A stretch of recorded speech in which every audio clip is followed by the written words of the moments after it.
Oke, selamat malam semuanya, kembali lagi di YouTube channel aku. Dan masih dengan tema yang tidak jauh beda dengan yang kemarin. Nah, kali ini aku mau ngobrol-ngobrol sama seorang wanita. Aku bilangnya superwoman ya. Karena dengar dari ceritanya tuh, aduh, ini wanita strong banget yang patut kita contoh gitu ya. Jadi bahwa jadi wanita tuh harus mandiri gitu. Dan beliau ini sudah tinggal cukup lama ya di Jepang. Nah, makanya aku mau tanya pengalaman beliau selama tinggal di Jepang itu ada nggak sih merasakan pengalaman-pengalaman yang nggak enak, atau ya itulah diskriminasi dari orang Jepang ke orang Indonesia gitu, ke orang asing. Oke, langsung aja kita sapa.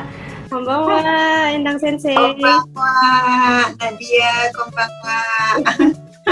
Nah, jadi Endang Sensei ini sebenarnya adalah ibu dari temen aku, temen yang waktu itu pernah dia tuh pernah part time juga di kantor aku ya di Yoshimoto. Nah, terus dikenalin nih sama ibunya yang ternyata luar biasa sekali loh. Ya, ternyata pas ketemu pakai bahasa Jepang, aku pikir orang Jepang. Iya, ternyata ibunya temenku, buset, bahasa Jepangnya bagus banget gitu ya, udah kayak ya biasa. Jadi Endang Sensei ini coba perkenalan dulu lah. Sekarang oke, makasih banget kasih kesempatan nih sama selebgram kita nih. Nadia. Enggak. Jadi boleh aku perkenalan dulu ya. Jadi halo semuanya, konbanwa, konnichiwa. Siapa tahu mungkin pas lihat siang ya. Jadi nama saya Endang Katmiwati dan biasanya karena saya guru Mbak Nadia, semuanya panggilnya itu Endang Sensei gitu. Jadi saya itu sebenarnya orang Jawa, tapi lahir di Jawa, tapi dari tahun 1987 udah tinggal di Jakarta. Terus tahun 2001 tinggal di negeri Sakura gitu. 2001 ya? Amazing aja gitu. Sampai tahun berapa itu tinggal di Jepang? Dari 2001 sampai 2016.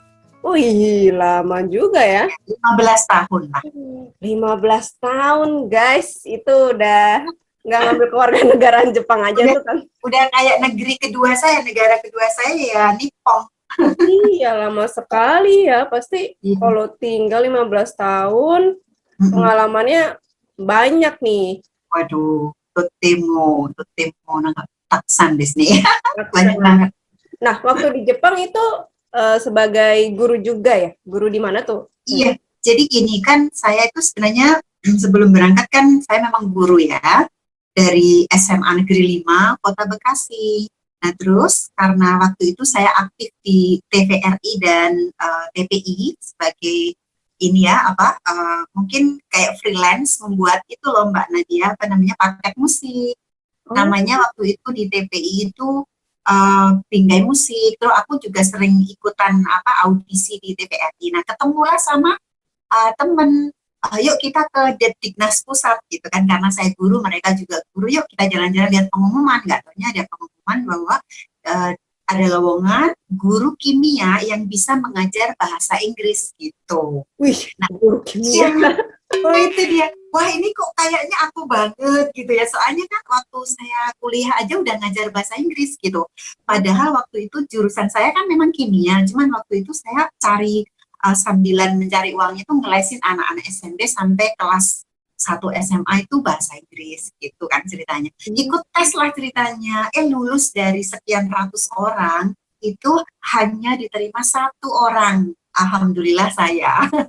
Seneng banget itu karena apa? Ada telepon lagi, saya angkat, saya keluar dari villa gitu. Baru jelas kan, dia ngomong, Bu, mau kasih kabar bahwa tes untuk ini ya sekolah Republik Indonesia Tokyo membutuhkan ibu, memilih ibu katanya gitu. Jadi lulus untuk berangkat ke sana, gimana saya nggak seneng banget gitu. Tokyo gitu loh. Iya, Tokyo gitu loh ya, maksudnya negara idaman banyak orang gitu, banyak yang pengen ke sana. Dan terus Mbak Nat, itu ada pengumuman lagi seminggu kemudian, ada surat lagi dari Singapura. Jadi aku diterima 2, sekolah Republik Indonesia di Singapura sama di Tokyo. Akhirnya saya memilih Tokyo sebab kata temanku bilang gini, "And kalau kamu ambil Singapura, katanya belum tentu nanti bisa ke Tokyo. Tapi kalau ngambil Tokyo, kamu bisa kemana-mana." Tapi waktu itu aku bingung, apa maksudnya gitu kan. Ternyata bener loh, selama aku di Tokyo setiap liburan, aku ke Singapura, ke Malaysia, ke Korea, kemana-mana itu terasa murah gitu. Iya, mending cari yang jauh karena kan kalau nggak tahu sih, kalau soal gaji segala macam mungkin Singapura tinggi juga ya karena kan memang biaya hidupnya tinggi juga, mungkin 11-12 sama Tokyo lah. Cuma kan ya Singapura deket lah ya. Iya. Jadi sebagai guru di sekolah Indonesia, Tokyo. sekolah Indonesia di Tokyo ya. Namanya dia pakai Republik, kalau yang lainnya nggak pakai. Seperti ada sekolah Indonesia Malaysia, sekolah Indonesia Singapura. Tapi kalau di Tokyo pakai Republik, sekolah Republik Indonesia Tokyo. Oke. Nah, jadi mengajar kimia dan bahasa Inggris, Mbak. Nah, selama tinggal di Jepang gitu, kita sekarang mulai masuk ke topik nih ya. Ya, Ada boleh. nggak sih pengalaman yang sampai sekarang tuh masih keinget gitu, maksudnya dengan perlakuan orang Jepang ke kita, maksudnya ada nggak sih kayak hal yang nggak bisa dilupain gitu, hal yang kurang mengenakan di hati? Ada Mbak, sebenarnya banyak ya. Memang sih kalau selama di sana, karena seperti negeri sendiri bertahun-tahun di sana, memang hal positifnya banyak banget ya. Tetapi sisi lainnya itu, saya merasakan itu kan saya itu bekerja part-time job kalau di sana namanya arubaito kan. Arubaito itu kita mendaftar arubaito itu kan dari Hakken Kaisa. Hakken Kaisa itu Kaisa atau company perusahaan yang mencarikan pegawai-pegawai yang mahasiswa kan, Mbak. Nah, terus aku diantarkan sama itu pegawai dari Hakken Kaisa. Terus saya ternyata setelah wawancara interview atau manisetsu itu lulus kan. Nah, udah gitu kan kita nulis itu Rirekisho itu CV. Ya, Rirekisho juga aku tulis lengkap gitu ya. Udah selesai. Terus di situ kerjaannya itu adalah membuat report, memegang komputer kecil bahwa itu perusahaan Jepang yang joint venture dengan negeri Cina kan. Berarti otomatis kanji-kanjinya itu kan ada kanji Cina kan. Nah, ceritanya itu saya tuh yang namanya kita baru kerja di situ, saya bertanya karena tugasnya adalah melihat dempyo itu kayak kertas tulisan orang Jepang. Saya salin di komputer kan, Mbak. Nah, otomatis saya harus bisa baca dong supaya saya bisa mengetik itu kan laporan itu. Nah, saya tuh nanya seperti ini, "Sumimasen," saya bilang gitu, "permisi, kono kanji no yomi kata wa nan desu ka?" Saya itu tanya sama seorang perempuan. Ternyata perempuan itu adalah istrinya bos saya. Gitu. Masa jawabannya gini, Pak? Jawabannya itu, aduh aku nangis bener. Jawabannya gini, "Mega kiri yome naik." Gitu, Mbak. Apa? Mega apa? Mega kiri. Matanya cantik, tapi nggak bisa baca. Ya Allah, saya dibilangin mega kiri yome naik. Gitu jawabannya Mbak Nat. Saya langsung kaget, kenapa jawabannya kok sekejam itu gitu loh. Padahal kan saya nanyanya juga sopan, "Sumimasen," gitu. Kono kanji no yomi kata wa nan desu ka? Artinya kan sopan gitu ya. Itu jawaban seperti itu. Terus sambil mukanya itu ijime banget lah gitu. Ngebully banget ya mukanya. Terus udah itu yang pertama. Terus aku kan nangis tuh deket tangga gitu. Terus udah teman saya bilang gini, "Enang sang, dari cukup udah yo," katanya, "udah jangan dengerin," katanya gitu kan, "udah ayo kerja lagi udah aku." Terus waktu pulang gitu kan, pulang tuh email tuh kayaknya ijime gitu loh, emailnya itu bukannya emailnya juga. Iya, email ke saya bahwa pokoknya dia tuh pernah tinggal di Bali ceritanya. Jadi sedikit-sedikit dia bilang, "orang Indonesia, pokoknya gimana ijime gitu." Saya sih biarin aja. Gimana tuh ijime-nya contohnya? Ijime gini, misalnya kayak gini. Halo semuanya, ketemu lagi sama aku tapi versi siang nih. Nah, sebelum lanjut tonton videonya, aku mau kasih tahu sesuatu nih ke kalian. Aku mau mengumumkan paket skincareku udah makin lengkap dengan datangnya Glow Toning Serum dari Scarlett. Wah.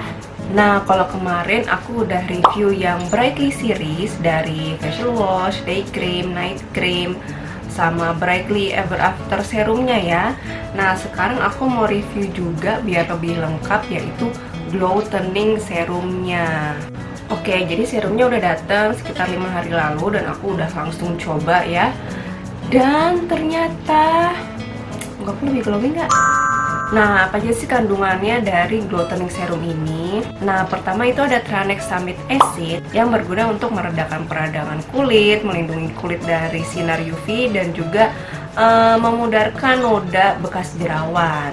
Nah, terus ada juga niacinamide yang berguna untuk melembabkan kulit, menyamarkan noda hitam, dan mengendalikan produksi minyak pada wajah. Terus ada geranium oil nih, yang berguna untuk menyamarkan garis halus pada wajah, mengencangkan kulit, dan memperlambat penuaan. Wah, ini buat yang mau awet muda nih ya. Udah umur hampir kepala 3 tapi masih disangka anak kuliahan, cocok nih. Dan ada juga allantoin yang kaya akan antioksidan sehingga mampu merangsang pertumbuhan kolagen pada kulit. Nah, jadi Glow Toning Serum ini bisa digunakan bersamaan dengan Brightly series atau yang Acne series. Jadi kalian punya yang mana bisa ditambah dengan Glow Toning Serum ini.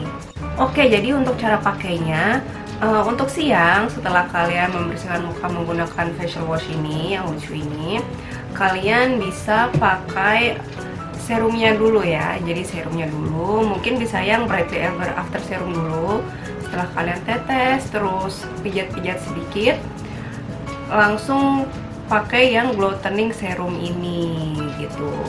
Nah, setelah serumnya, kalian bisa lanjut pakai yang day cream ini yang kemarin kita udah review ya. Nah, untuk malam sama, setelah kalian cuci muka pakai facial wash, terus pakai serumnya lagi, kalian bisa pakai night creamnya nih untuk terakhir ya. Nah, dan pastinya Glow Toning Serum dari Scarlett ini sudah terdaftar di BPOM, jadi sudah pasti aman ya untuk dipakai. Apalagi harga semua produk dari Scarlett itu cuma 75.000. Jadi ini 75, ini 75, dan yang lain juga 75.000 juga. Jadi masih affordable sekali di kantong kalian. Ya, pokoknya aku akan coba rutin ya pakai ini terus supaya kulitku makin bisa glowing dan terlihat sehat juga. Nah, buat kalian yang mau beli Glow Toning Serum ini bisa langsung cek di sini ya. Oke, kalau gitu lanjut ke videonya.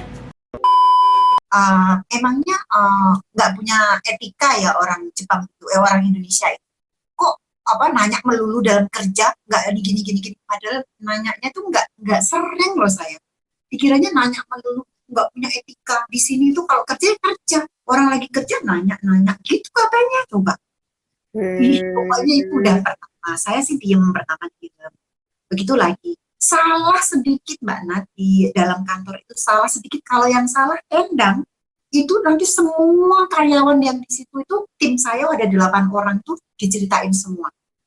Kayaknya kita tuh nggak becus kerja lah gitu ya. Padahal sebenarnya orang Jepang yang bekerja sama saya, karena hanya saya orang Indonesia, semuanya orang Jepang, lainnya orang Jepang semua ya, orang saya aja gitu, orang asing kan. Itu banyak salah, saya bilang nggak percaya. Kalau yang salah orang Jepang ditutupin, tutupin. Jadi saya sakit hatinya gitu sampai istilahnya itu bos saya itu nggak percaya pas saya bilang ini kesalahan ini sebenarnya dilakukan oleh ini. Oh, Bonto itu kayaknya kayak nggak percaya bahwa yang ngomong tuh saya gitu loh. Tapi pada saat udah setahun itu orang itu Sumire-san namanya, Sumire-san yang istrinya bos saya itu lama-lama baik banget sama saya. Tiba-tiba ngomong gini udah tahun kesekian ya, padahal Ijime itu hampir tiap hari deh. Aku hampir berhenti itu gara-gara dia. Baiknya Terus, kenapa tuh? Kenapa? Bisa jadi baiknya kenapa tuh? Nah, tiba-tiba dia ngomong gini, Encang, panggilnya Encang. Kan Endang Sang, tapi panggilnya Encang. gitu kan. Encang, HKC mana? Katanya. Kamu calon dokter katanya. Aku diem aja. Dia ternyata membaca CV saya karena kan suaminya kan bos saya. Heeh. Terus dia cerita Rireki show katanya Yunda, dia bilang gitu kan. Kamu ini mau jadi dokter katanya gitu. Saya diem aja. Terus kamu guru katanya gitu kan, dia membaca kan. Lah Kamu itu sensen ano. itu Dia baru bilang, dibaca Rireki Show-nya. dia bilang tahunya dari situ, tapi nggak dibaca di depan aku, cuma nanya bahwa kamu HKC itu kan dokter kan. Kamu nanti jadi HKC, tapi dia ngomongnya encang HKC nano katanya. Nggak mau jadi HKC nanti jadi dokter, aku di film aja. Pokoknya aku nggak mau sombong lah di depan dia gitu kan, aku di situ kan juga kerja gitu kan. Terus dia lama-lama itu kayak ngeper gitu bahwa kok ternyata mungkin dia berpikir orang yang aku bilangin nggak punya etika, nanya melulu dalam bekerja, kok ternyata dia calon dokter atau gimana, saya nggak tahu. Ternyata lebih hebat dari dia gitu ya. Jadi tahu nggak jiper Mbak? Berikutnya itu bawa omiyage untuk aku. Boleh. Selalu encang notameni yo katanya untuk kamu katanya. Untuk desu katanya untuk kamu. Kadang-kadang dia terus ngomong bahasa Indonesia. Terima kasih kayak gitu, karena dia bahasa Indonesia sedikit-sedikit bisa kan. Lama-lama itu Masya Allah, saya kan berdoa terus ya, aku berhenti apa enggak ya Allah gitu kan. Kok kayaknya nggak kerasan tadi Ijime melulu sama istrinya bos gitu kan. Terus ternyata ada orang yang lain, orang Jepang juga sama dengan dia itu Ijime juga ke saya gitu. Nggak mau ngomong, kalau aku ngomong sama dia tuh mukanya tuh ditolehin ke sana gitu. Padahal sedang ngomong sama saya gitu. Tapi kalau ngomong sama orang Jepangnya dia sambil senyum-senyum, begitu ngomong sama saya tuh kayak nggak mau gitu. Jadi kayaknya diskriminasinya tuh tampak banget loh Mbak. Itu aku rasain itu ya. Bahkan sampai karyawannya ya, bukan sama-sama bekerja pun dia kayak gitu. Tapi pada saat ada orang lain yang sama aku kayak gitu, Sumire-san itu baikan sama aku gitu. Lagi baik kan, artinya nggak barengan ngijime aku gitu. Untung yang satu berhenti, yang satu tumbuh gitu ya. Kalau dua-duanya yang satu udah baik, ini cowok loh. Jadi dia itu umurnya memang lebih tua dari aku, akhirnya baik sama aku karena dia gaptek. Jangan dikira orang Jepang itu semuanya pinter teknologi loh, jangan dikira. Gaptek yang ngajarin tuh aku. Yang ngajarin aku kan dia dikasih tablet ya. Harus nyimpen ini, harus gini-gini, ini nanti pekerjaannya nanti gini. Pokoknya pakai alat itu dia nggak bisa, akhirnya baik Mbak Nat, karena aku yang ngajarin dia. Terus dia kan pemabok kan, minum osake itu tiap hari tuh minum osake terus. Aku nasihatin, sorewa dame dayo, aku bilang itu kan karadani Kuntun hyokunai kara, saya bilang gitu kan, minum osake itu nggak bagus, nanti badannya ini. Terus lama-lama jadi baikan sama tuh, baik, aku lagi baik, orang Jepang tuh baik banget. Mungkin kalau udah kenal bener-bener gitu baru baik gitu kali ya, soalnya kalau tak kenal maka tak sayang gitu. Betul, itu nggak terlupakan sampai sekarang. Kereta itu kan kalau udah jam 5 kan full banget. Nah, tetapi mereka itu kalau udah full kan udah nggak boleh lagi ada petugasnya di depan pintu ya. Tapi tetap aja kepencet gitu ya. Ya sampai jadi peye. Ya, terus kaki saya tuh sampai nggak ini loh, ngegantung gitu kan. Ada bapak-bapak loh Mbak, baca koran begini, itu aku nggaknya gitu.